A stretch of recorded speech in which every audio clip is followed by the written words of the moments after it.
I had 72 hours to live.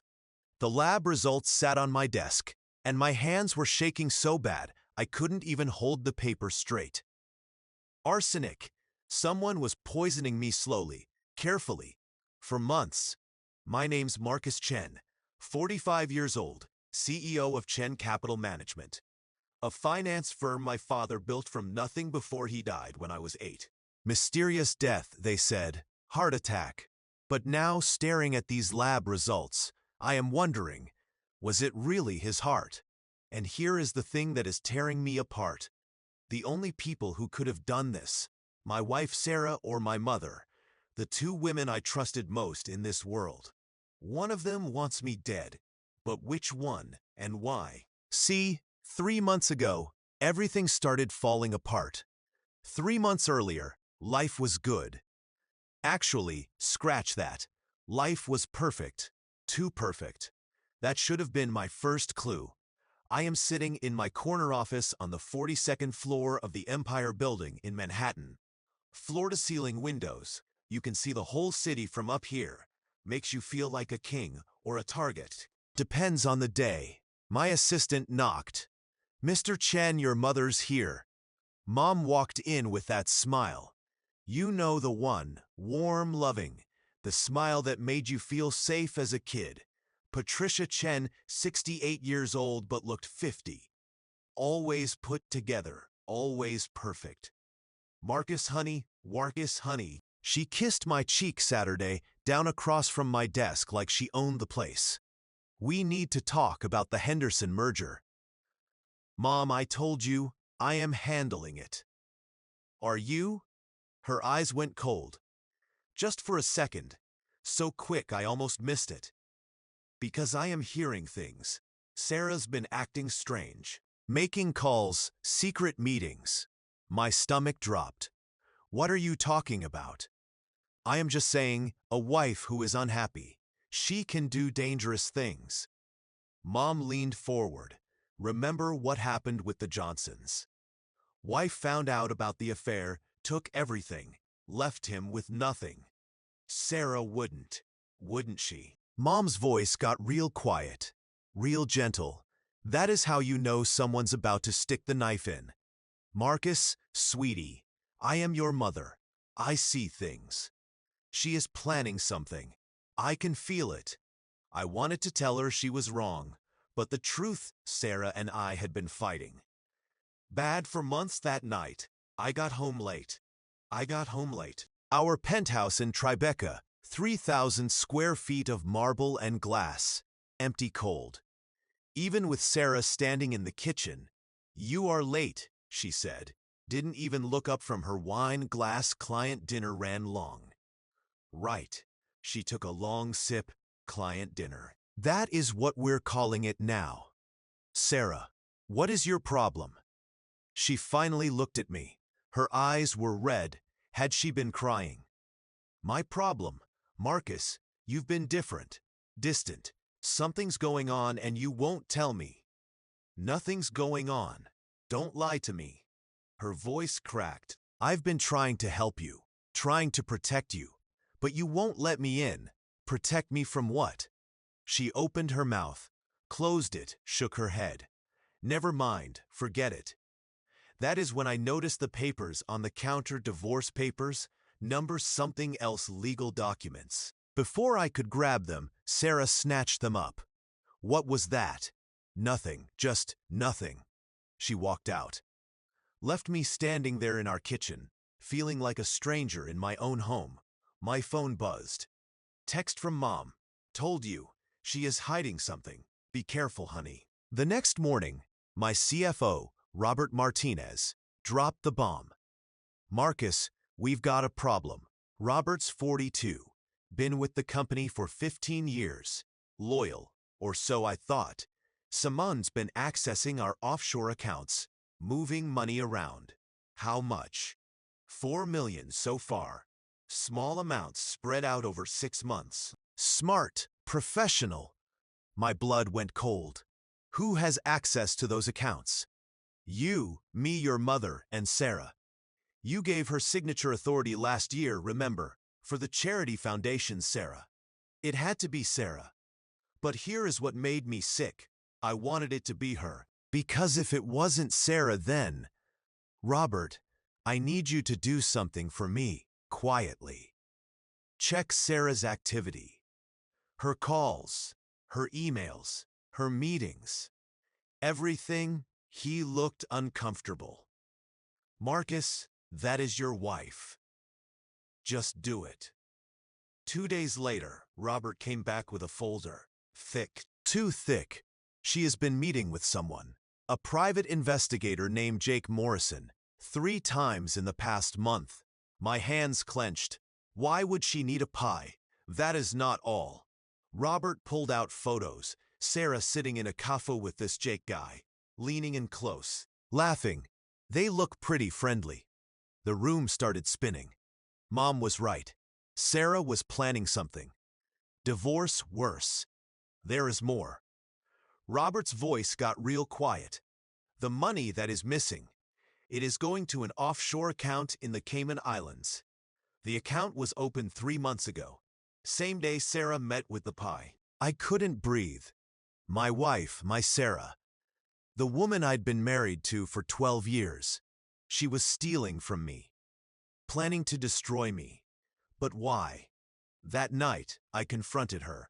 Our bedroom, 2 in the morning. I couldn't sleep, couldn't think, couldn't do anything but imagine her taking everything from me. Who is Jake Morrison? Sarah froze. She was getting ready for bed, and her face went white. Marcus, don't. Just don't. I threw the photos on the bed. Private investigator, really? What are you planning, Sarah? Take the money and run. Destroy my reputation. What? You don't understand. Then make me understand. I was yelling now. Couldn't help it. 12 years, Sarah. 12 years of marriage, and you are plotting behind my back. I am trying to help you. She was crying now, mascara running down her face. Your mother. Don't bring my mother into this. She is poisoning you. Sarah grabbed my arms. Marcus, please, listen to me. Your mother isn't who you think she is. I hired Jake to investigate her because something's wrong. The way she looks at you, the things she says, stop. I pulled away. Just stop. My mother's been there my whole life. She has protected me, raised me after Dad died. And you are stealing from me, meeting with strange men, and now you are trying to make her the villain. I am not stealing anything. Those transfers, save it. I grabbed my jacket. I am sleeping at the office. And Sarah, get out. Pack your things. I want you gone. The look on her face. God, I can still see it. Like I'd stabbed her, but I was too angry, too hurt to care. Marcus, please. If you love me at all, you'll listen. I don't know what love is anymore. I walked out, didn't look back. Biggest mistake of my life. Mom came over the next morning, brought coffee and bagels. Saturday with me in my office while I told her everything. Oh, honey, she hugged me tight. I am so sorry. But I am not surprised. I tried to warn you. What do I do, Mom? You fight back. Her voice went hard. You don't let her take what your father built. What we built. How? She pulled out her phone, made a call. I have some friends who can help. People who understand how to handle situations like this. What kind of friends? The kind of friends, the kind who get results. She smiled. But something about that smile made my skin crawl, just for a second. A week later, I met her friend, Vincent Romano, 50-something. Expensive suit, dead eyes. We met at a restaurant in Little Italy. Private room in the back. Vincent ordered wine, made small talk, then got down to business. Your mother tells me you have a problem. My wife. I know what your wife is doing. Vincent cut me off, and I can make it stop permanently, if you want. My blood ran cold. What do you mean permanently? Relax, Marcus, he laughed. Cold empty, I mean legally. We can freeze her assets, tie her up in court for years. Make her wish she never crossed you. Something about this felt wrong, but I was desperate, angry, stupid. How much? For you, for Patricia's son, Vincent smiled. Let's call it a favor. Family helps family, right? That word family. The way he said it. How do you know my mother? Vincent and Mom exchanged a look. Quick, but I caught it. Old friends, Mom said. Very old friends. From before your father, before Dad, before everything. That night, I couldn't sleep. Kept thinking about that look. About Vincent's dead eyes. About Sarah's face when I told her to leave. What if she was telling the truth? Number impossible? The evidence was clear. The money, the pie, the lies. But a little voice in my head kept whispering. I started feeling sick about a week after that meeting. Nothing major, just tired. Headaches, thought it was stress, the divorce, the business, everything falling apart. Then came the nausea, the dizziness, the weird, metallic taste in my mouth. You should see a doctor, Robert said. He looked worried, actually worried. You look terrible, man. I am fine. You are not fine. When's the last time you ate? Couldn't remember. Food tasted wrong. Everything tasted wrong. Mom kept bringing me meals. You need to eat, honey. Keep your strength up. She'd watch me eat. Every bite. Smiling that smile, and slowly I started to notice things. Little things. The way Mom would pour my coffee, always from a specific pot, different from hers. The way she'd insist I take my vitamins, special supplements, for stress, she said. The way Vincent kept showing up, at the office, at Mom's house, always talking in whispers. Then one night, I couldn't sleep. Fever, shaking, went to the ER. That is when they did the blood work. That is when they found the arsenic. I am sitting in the hospital room staring at the results. When something clicks, Dad. Dad died when I was 8. Heart attack, they said. Sudden, unexpected for a healthy 40-year-old man. What if it wasn't his heart? I grabbed my phone, called the one person I shouldn't have trusted. But desperation makes you stupid. Sarah, it is me. Don't hang up, please. Silence. Then, Marcus. I need to know the truth.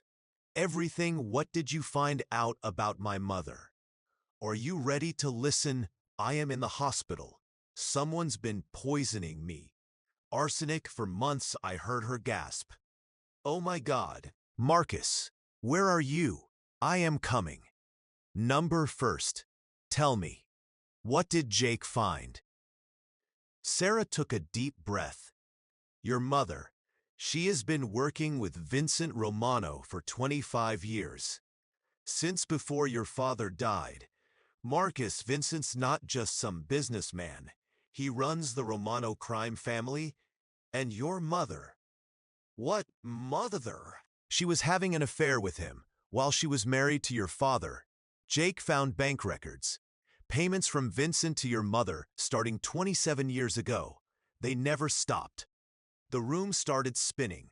You are saying your father found out about the affair. He was going to divorce her, cut her off. She would have gotten nothing. So she and Vincent. She didn't have to finish. I knew. They killed him.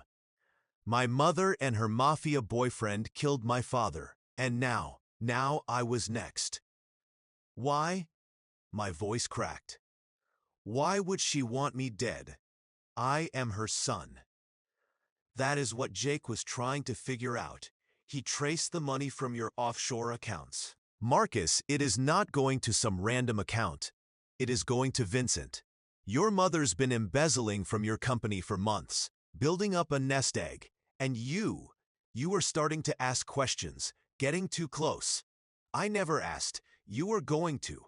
Robert told you about the missing money. You would have eventually traced it back to her. So she needed to act fast. Get rid of you. Blame me, take over the company. Disappear with Vincent. My phone beeped. Another text from Mom, honey. Are you okay? You weren't at the office today. I am worried. Come over for dinner. I made your favorite. Dinner at her house, where she could finish what she started. I looked at the IV in my arm. The fluids keeping me alive, flushing the poison from my system. 72 hours, the doctor said. If I'd waited another day. Sarah, I am so sorry. I didn't believe you. I should have. Save it. We need to figure out what to do. If your mother knows you are onto her. She doesn't, not yet.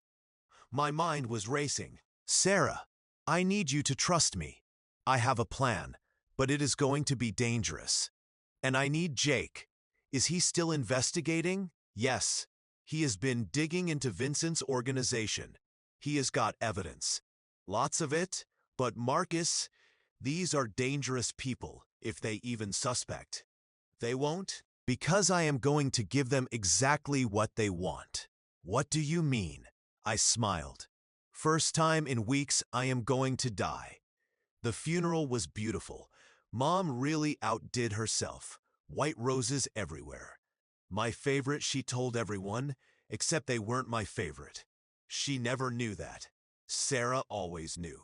I watched the whole thing from Jake's van, parked 3 blocks away. Surveillance equipment, cameras, audio feeds, the works. This is insane, Jake muttered. He was ex-FBI, built like a linebacker, but right now he looked nervous as hell. If they figure out you are alive, they won't. I adjusted the camera angle, zoomed in on Mom's face. She was crying, perfect tears, perfect makeup, standing next to Vincent, who had his arm around her shoulders, comforting the grieving mother. I wanted to throw up. There, Sarah pointed at the screen.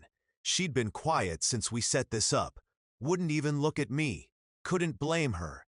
Your mother just passed something to Vincent. Did you see that? Jake rewound the footage there. Mom's hand slipping into Vincent's pocket, subtle, quick, professional. What was that? I leaned closer. Only one way to find out. Jake pulled up another screen. I planted a bug in Vincent's car. Let's see where they go after this. We waited. Watched my own funeral. Watched people I'd known for years cry over my casket. Empty casket. I was right here. Alive barely. The arsenic was still in my system. Doctor said it'd take weeks to fully clear out. Maybe longer, maybe never. Damage to my liver. My kidneys. My heart. Thanks, Mom. After the funeral, Vincent and Mom got in his Mercedes. Black-tinted windows. Plates registered to a shell company in Delaware. Jake tracked them through the city, past Manhattan, into Brooklyn. Industrial area, warehouse district. Where are they going? Sarah asked. Romano family headquarters, Jake said. This is where Vincent runs his operation, smuggling, money laundering, extortion, the whole package. The car stopped. We listened. Vincent's voice crackling through the speakers. It is done. He is gone. Mom laughed, actually laughed. I can't believe how easy it was. All those months, slipping it into his coffee, his food, he never suspected. What about the wife? Sarah, please. Marcus threw her out weeks ago. She has got nothing, no proof, no credibility. Even if she tries to talk, who is going to believe her? My hands clenched. Sarah grabbed my arm. Marcus, don't. The company's mine now, Mom continued. Well, ours 50-50, like we agreed. Patricia, baby, it has always been ours. Since the day we met. Since before Richard. Richard, my father. God, I hated him, Mom said, casual. Like talking about the weather. 23 years old, pregnant, stuck with a man I didn't love. He was so boring, so safe. His only good quality was that company, and now it is finally ours. You earned it, Vincent said. 27 years of playing the devoted wife. The perfect mother that takes commitment. The boy was useful at least. Richard loved him so much. Made it easy to control Richard.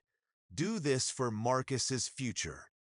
Pathetic, the boy. She called me the boy. I felt Sarah's hand tighten on my arm. Saw Jake's jaw clench. What about the money? Vincent asked. The offshore accounts. Transferred this morning. 40 million total. Not bad for a few months' work. 40 million, I whispered. Robert said 4 million. He lied, Jake said quietly. Or he didn't know. Either way, the damage was worse than I thought. So what is next? Vincent's voice, we cash out and disappear. Not yet. I need to maintain appearances. Grieving mother. Managing the company through her sorrow. Give it 6 months. Then we sell. Take the money and retire to somewhere warm. Maybe Costa Rica, maybe Belize. Can't wait, baby. Can't wait to finally stop pretending. They kissed. We could hear it through the audio, long, deep, disgusting. I ripped off my headphones. Walked to the back of the van. Tried to breathe. 27 years. My entire life was a lie. Sarah followed me. Didn't say anything. Just stood there. She never loved him. I finally said, my father. She never loved him. It was always about the money. Always about Vincent. Marcus and me. What was I? Just a tool. A way to control my father. To get what she wanted. You were a child. None of this is your fault. She killed him, Sarah. My father. I was 8 years old, and she murdered him right in front of me. Sarah's eyes went wide. What? The memory hit me like a freight train, buried for 27 years, locked away. But the arsenic, the stress, something broke it loose. I was 8. Couldn't sleep. Came downstairs for water. Voices in the kitchen, Mom and a man. Not Dad. Dad was on a business trip. Or that is what Mom said. I peeked around the corner. Mom was kissing this man. Tall, dark hair Vincent. Younger, but it was him. When? Vincent whispered. Soon, Mom said. Richard's getting suspicious. He found the bank statements. He knows about the money. Then we do it now, tonight. When he gets back, the boy will inherit everything, and you'll manage it until he is 18. Plenty of time to drain it dry. I should have run, should have screamed. But I was 8, frozen, terrified. Dad came home that night late. I heard him and Mom arguing, shouting, then silence, then a thump. I ran to their bedroom. Dad was on the floor, clutching his chest, face red, gasping. Dad. I screamed. Mom was standing over him. Calm, so calm. Call 911, I yelled. It is too late, honey. She knelt down, touched Dad's face. He is having a heart attack. There is nothing we can do. But she wasn't scared, wasn't panicking. She was waiting. Dad's eyes found mine. He tried to say something, reached for me, then nothing. The paramedics came 20 minutes later. I am so sorry, they told Mom. He was already gone when you called. But she didn't call right away. She waited. Made sure he was dead first. I buried that memory, convinced myself I imagined it. That Mom called immediately, that she tried to save him. But she didn't. She let him die. Marcus. Sarah's voice pulled me back. Are you okay? Number. I wiped my eyes. When did I start crying? No, I am not okay. But I will be, because I am going to make her pay, both of them. How? Jake appeared behind Sarah. You are legally dead. No access to your accounts. No authority. Hell, you can't even show your face without blowing the whole operation. I know. That is why I need your help. Both of you? We're listening, Sarah said. Mom thinks she won.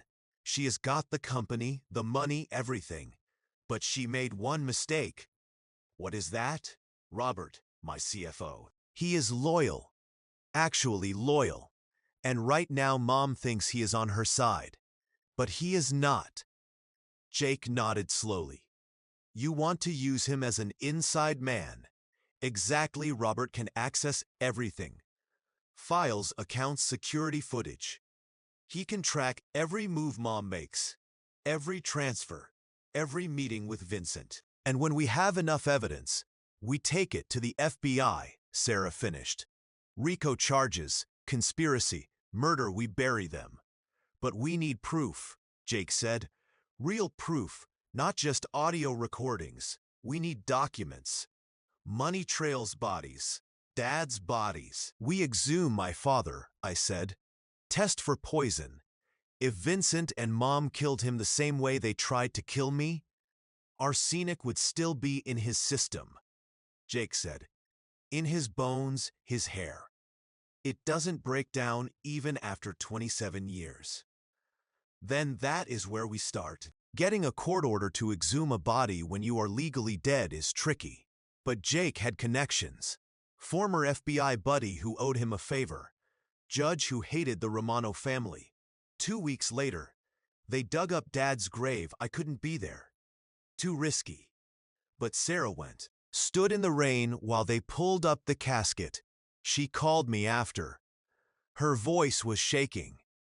Marcus, they found something. Arsenic. Yes, massive amounts, enough to kill him 5 times over. But that is not all. My heart stopped. What? There were 2 bodies in that grave, buried underneath your father's, older from the 1950s, Marcus. It is Vincent's father. The room started spinning. Vincent's father, Giuseppe Romano, died in 1995, supposedly. But according to the medical examiner, he has been dead a lot longer. Since 1985. And guess what they found in his system? Arsenic. Vincent's been doing this for decades. Killing people, staging deaths, taking their money. It is his mo. And your mother learned from the best. We had them. Murder. Multiple murders. A pattern. Rico would eat this alive. But we needed more. We needed to catch them in the act. Robert came through. Turns out, Mom had been sloppy, confident, arrogant. She'd been using company emails to communicate with Vincent. Encrypted. But Robert had the keys. It director was his college roommate. Jake pulled up the emails on his laptop. Hundreds of them. Going back 27 years. Look at this one, Jake pointed. From 1998, 2 weeks before your father died. Richard knows about the accounts. We need to move fast. Your way or mine. Vincent's response. My way. Less messy. Make it look natural. And this one from 3 months ago.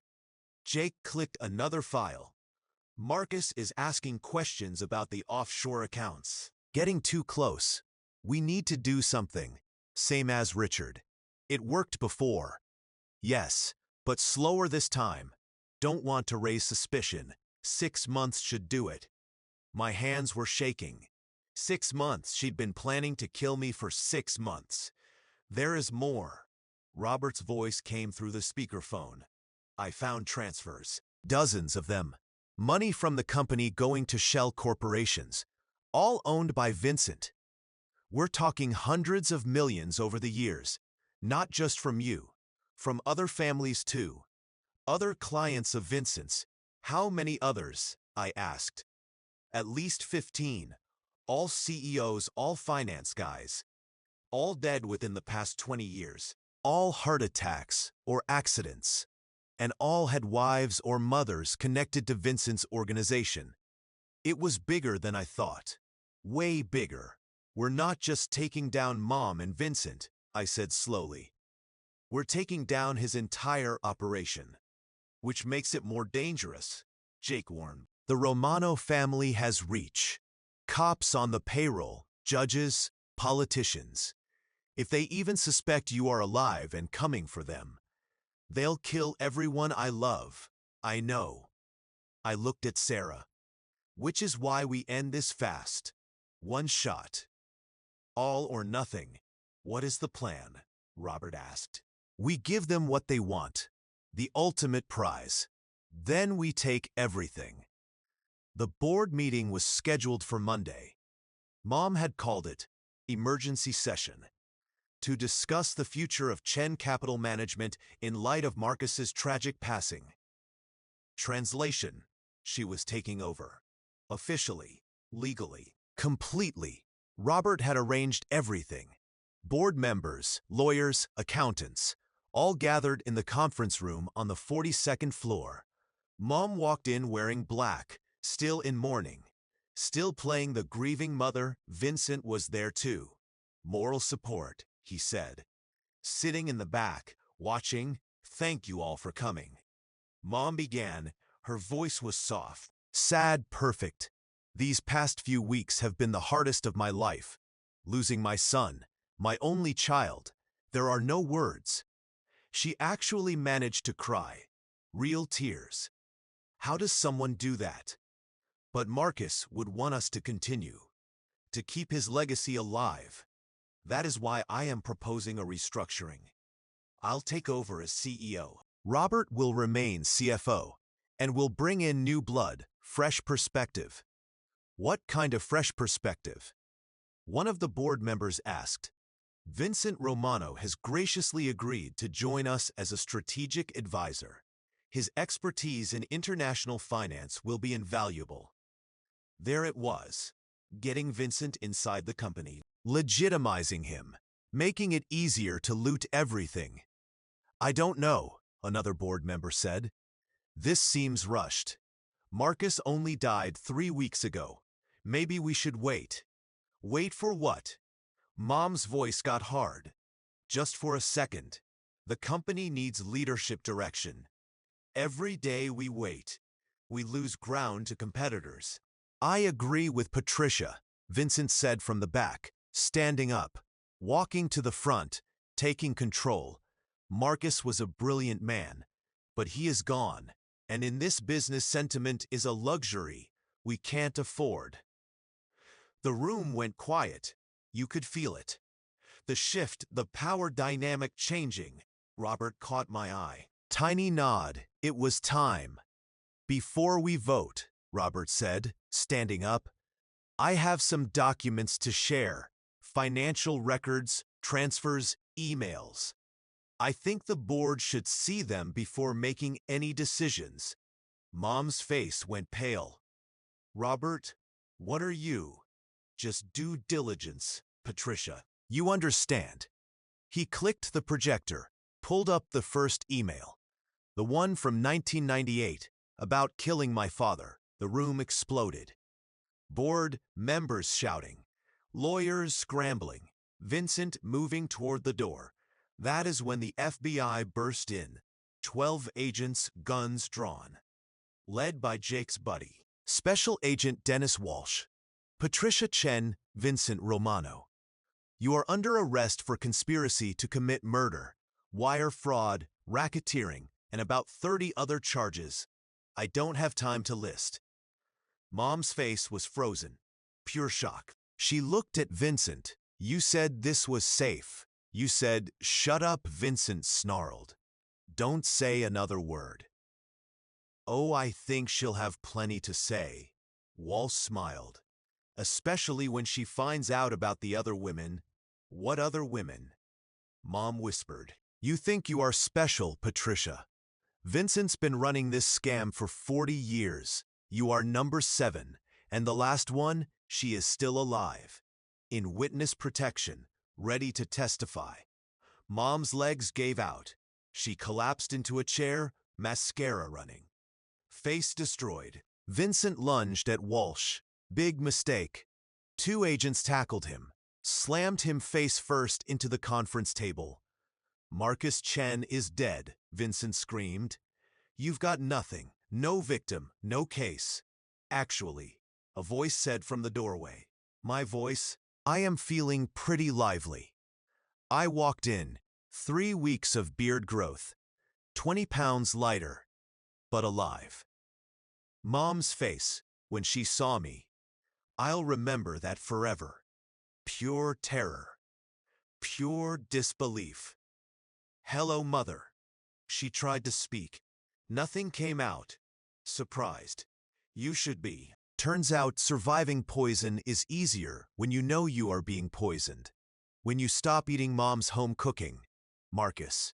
Her voice cracked. Honey, I can explain, don't. I walked closer, looked her right in the eyes. Don't call me honey. Don't call me son. You lost that right the day you killed my father. I didn't. We exhumed him, found the arsenic, found the emails, found everything. I leaned down, whispered so only she could hear. You are going to die in prison. Just like Vincent, just like you deserve. Walsh pulled her up, read her rights, cuffed her hands behind her back. As they let her out, she looked back at me one more time. I am still your mother, she said. Desperate, broken. No, I said. You never were. The FBI arrested 12 people that day. Vincent's entire organization. Cops on the payroll, judges, lawyers. All of them, the case made national news. Black Widow of Wall Street, they called Mom. The CEO who came back from the dead, they called me. Sarah and I watched the coverage from our hotel room. Safe house FBI protection until the trial. How do you feel? She asked. I don't know, empty, relieved, sick. All of the above. Yeah, all of the above. I turned to her. Sarah, I am sorry. For everything, for not believing you, for kicking you out. For stop. She took my hand. You were being poisoned, manipulated. Your mother's a sociopath who spent 27 years gaslighting you. You are not responsible for falling for it. I should have trusted you. And I should have told you the truth earlier, instead of sneaking around with Jake, trying to gather proof. We both made mistakes. Can we fix this? Us? She smiled. Sad. Beautiful? I don't know. Maybe. But it is going to take time. Therapy. A lot of work. I am willing to try. If you are, ask me after the trial. After this is all over. Then we'll see. Fair enough. The trial lasted 6 months. Mom pleaded not guilty. Vincent pleaded the fifth didn't matter. The evidence was overwhelming: emails, financial records, exhumation results, testimony from Robert, from Jake, from the medical examiner and me. I testified for 3 days straight, told them everything. The poisoning, the memory of Dad dying, the surveillance. All of it. Mom's lawyer tried to break me. Isn't it true you suffered from arsenic-induced hallucinations? That your memory can't be trusted? My memory is fine, I said. And so is the physical evidence. So is my father's body. So are the $40 million my mother stole. Jury deliberated for 4 hours. Guilty. On all counts. Vincent got life without parole. 67 years old. He'll die in prison. Mom got 35 years. With her age, her health. Same result. When they read the verdict, she didn't cry. Didn't scream. Just sat there, staring at me. I stared back, felt nothing. She was dead to me long before that gavel came down. 6 months after the trial, I thought I was fine. That is the thing about trauma. It lets you think you are healing.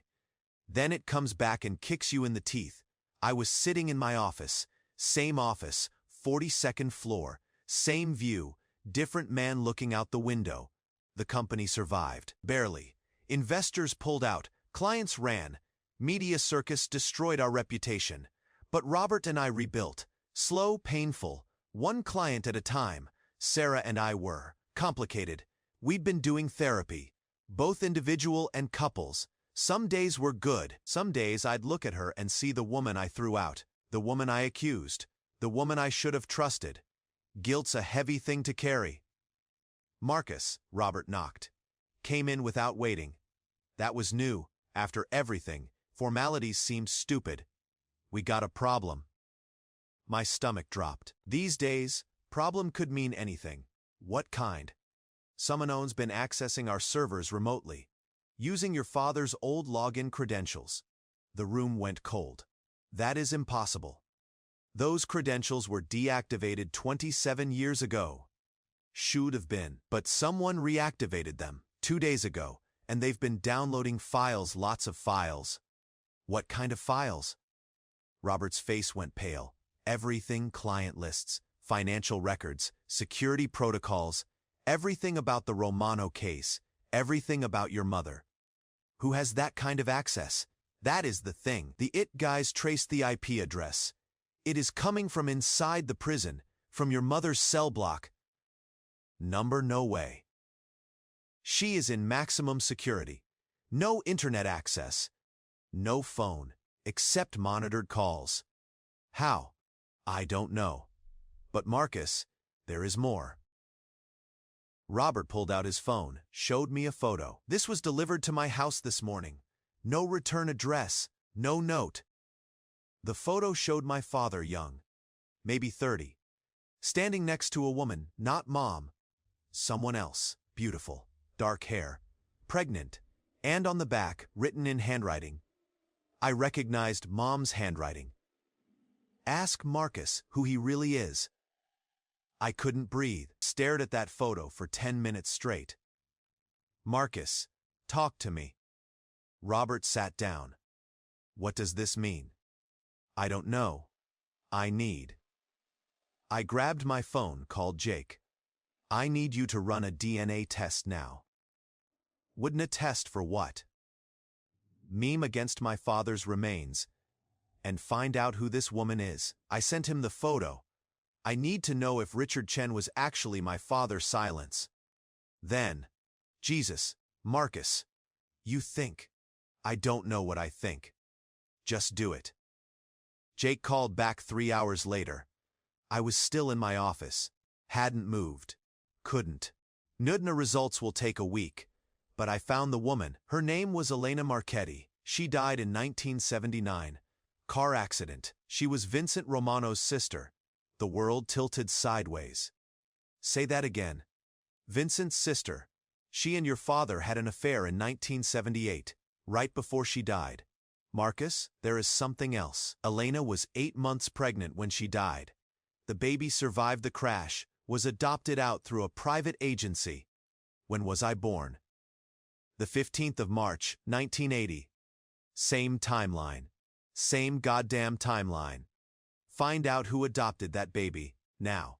Turned out, I didn't need Jake to tell me, because that night, someone broke into my penthouse. I woke up to a gun pressed against my forehead. Sarah screaming next to me. Don't move. Don't scream. Don't even breathe wrong. The voice was familiar, male, calm. The lights came on.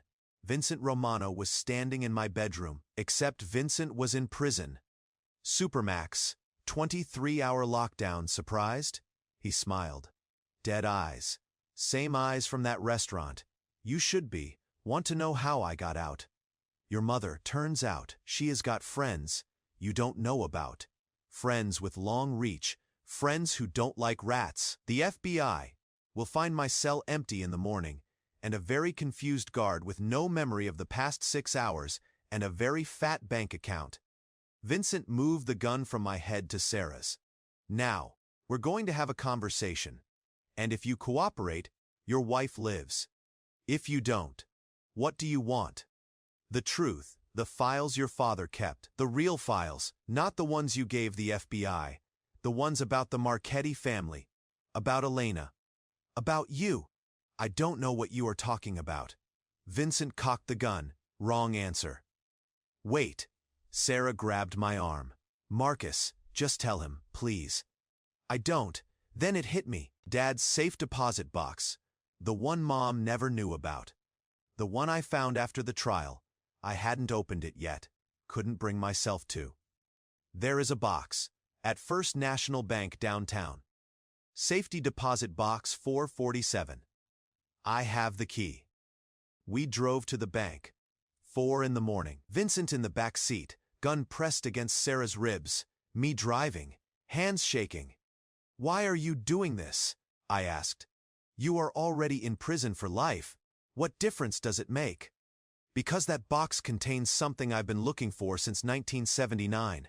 Something your father stole from me. Something worth more than money." "What?" "My nephew." The car swerved. I almost hit a parked taxi. "That is right, Marcus. You are a smart boy. Figure it out." Elena, pregnant. "Car accident. Baby survived. Oh God. I am not your nephew. My mother." "Patricia isn't your mother, not biologically. She was just a convenient vessel. A way for your father to hide you, to protect you from me." "You are lying." "Am I? Run the DNA test. I already know what it'll say. You are Elena's son, which makes you a Marchetti, which makes you a Romano, which makes you mine." We pulled up to the bank, closed. "Dark, how do we?" Vincent pulled out a phone, made a call. 2 minutes later, a security guard opened the door, waved us in. Inside man, Vincent smiled. "I've got them everywhere." The box was small, metal, cold. My hands were shaking so bad I could barely fit the key. Inside, documents, photos, a birth certificate, and a letter, addressed to me, in Dad's handwriting. "Marcus, if you are reading this, I am dead, and you are old enough to know the truth. Your mother isn't Patricia. Your real mother was Elena Marchetti. Beautiful, kind, the love of my life. We met in 1977. I was doing business with the Marchetti family. Legitimate business, I thought. Turned out, they were deep into the Romano organization. Money laundering worse. Elena wanted out. Wanted a normal life. We fell in love. She got pregnant, with you. But her brother, Vincent Romano, wouldn't let her leave. The family business, he said. Family loyalty. She tried anyway. That is when they staged the accident. I couldn't save her, but I saved you. Paid off the doctors, the adoption agency, everything. Brought you home to Patricia. Made her raise you as her own. She hated you for it. Hated me. But I gave her money. Status, security. She agreed.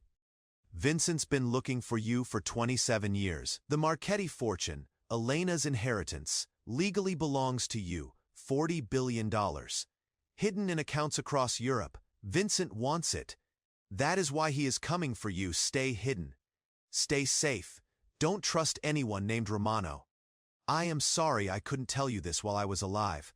I am sorry for everything. Dad, the letter fell from my hands. $40 billion. That is what this was about. Not revenge, not family, money. Now you understand, Vincent said quietly. Elena's inheritance. Your inheritance. I've been looking for those account numbers for decades, and your father hid them somewhere in that box. Give them to me. I looked through the documents. Bank statements, account numbers, routing codes, all in Elena's name. These accounts, they're mine. Legally. Yes, practically, they're mine. Hand them over. And if I don't? Vincent pressed the gun harder against Sarah's head. Then, I start with her. Then Robert. Then anyone you've ever cared about, and when you are completely alone, completely broken, I'll still take the money. Your choice. I looked at Sarah, tears streaming down her face. Terrified. I looked at the documents. $40 billion. Blood money. Romano. Money. I looked at Vincent, the man who killed my mother. My real mother. The man who destroyed my father, who destroyed everything. Okay, I said. Take it. Take all of it. I handed him the documents. Vincent smiled, grabbed them, started reading. That is when Sarah moved. Fast, so fast, she grabbed Vincent's wrist. Twisted. The gun went flying. She'd been taking Krav Maga. 6 months of training for moments exactly like this. Vincent stumbled back. I lunged. We crashed into the safety deposit boxes. Metal clanging. Him punching. Me blocking. Adrenaline drowning out the pain, Sarah grabbed the gun. Freeze. Vincent froze, hands up. Blood trickling from his nose. You stupid bitch, he snarled. Do you know what you just? Shut up. Sarah's hands were steady, stone cold steady. Marcus, call Jake now. I pulled out my phone, hands shaking, called. Jake, Vincent escaped. He is at First National Bank downtown. Bring everyone. On our way, 5 minutes. 5 minutes, longest 5 minutes of my life. Vincent just stood there smiling. You think this is over? You think arresting me again changes anything? I've got people everywhere. In the FBI and the courts. In your company. You'll never be safe. Maybe, I said. But I'll die trying. They took Vincent back to prison. Real prison this time. Solitary confinement. No visitors. No phone. No nothing. The corrupt guard, arrested. Vincent's friends in the FBI, under investigation. The whole Romano organization was falling apart, and me? I had $40 billion I didn't want. I sat in the FBI conference room, staring at the documents, Jake across from me, Sarah next to me. What are you going to do with it? Jake asked. I don't know. It is blood money. Romano money. Every dollar is covered in death. It is also your mother's money. Elena's. She didn't choose to be part of that family. She tried to escape, and they killed her for it. So honor her. Use it for something good. I thought about that. About Elena, a woman I never met, my real mother, who died trying to give me a better life. I am giving it away, I said. All of it, setting up a foundation for victims of organized crime, for families destroyed by the mob, for people trying to escape. All 40 billion. Sarah stared at me. All of it. I don't want Romano money. I stopped. What did I want? Peace. Sarah finished. You want peace? Yeah, peace. The foundation launched 6 months later. The Elena Marchetti Foundation, biggest victim services organization in the country. Mom, Patricia, heard about it in prison, sent me a letter. First communication in over a year. Marcus, I heard what you did with the money. Elena would be proud. I know I don't deserve forgiveness. I know what I am, what I did. But I need you to understand something. When Richard brought you home, I hated you. You were proof of his affair. Proof he loved someone else. Someone better than me. But over the years, watching you grow up, I started to really love you. You were smart, kind. Everything I wasn't. Everything I wished I could be. That is why I had to destroy you. Because loving you made me weak, made me vulnerable. And in Vincent's world, weakness gets you killed. I am not asking for forgiveness. I don't deserve it. I just wanted you to know, for a few years, you had a mother who loved you. Before the poison, before the lies, before everything went wrong. Goodbye, Marcus. Patricia, I burned the letter. Didn't respond. Didn't visit. Didn't think about her. Some ghosts need to stay buried.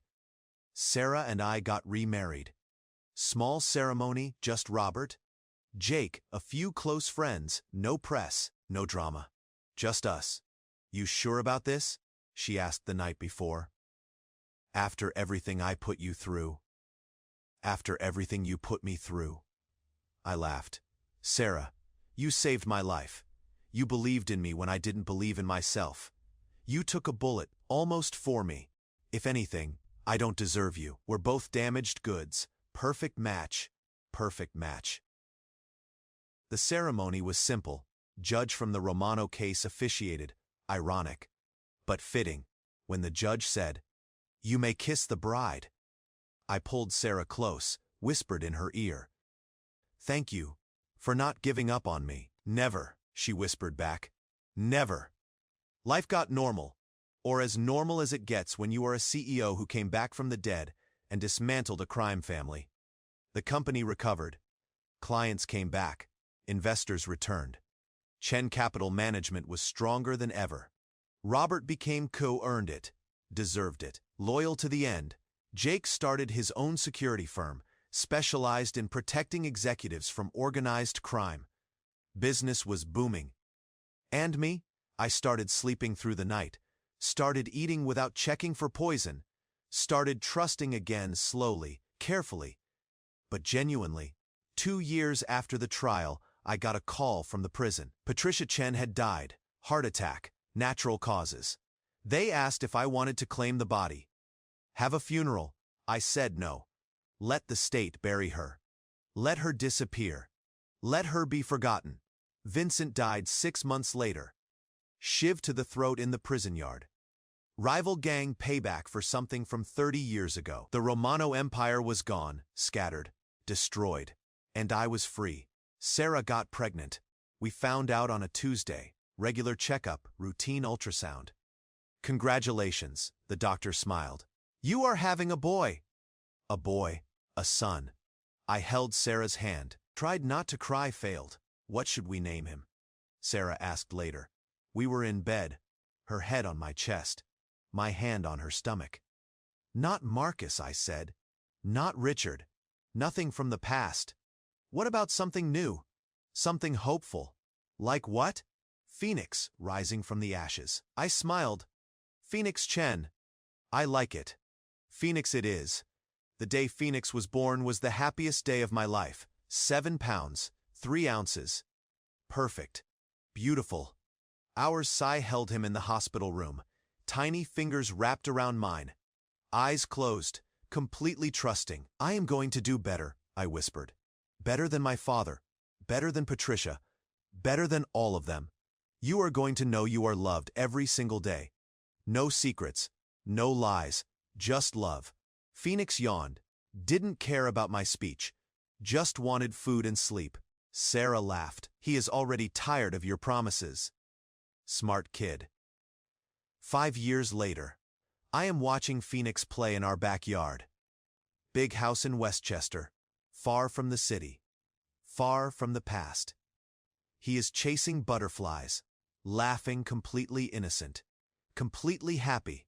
Sarah comes out with lemonade, sits next to me on the porch. What are you thinking about? She asks. How lucky I am, how close I came to losing all of this. But you didn't. You fought. You survived. You won. We won. I correct. You, me, Robert, Jake, all of us. All of us. She agrees. Phoenix runs over. Daddy. I caught a butterfly. Look. I look. It is actually a moth. But I don't correct him. That is amazing, buddy.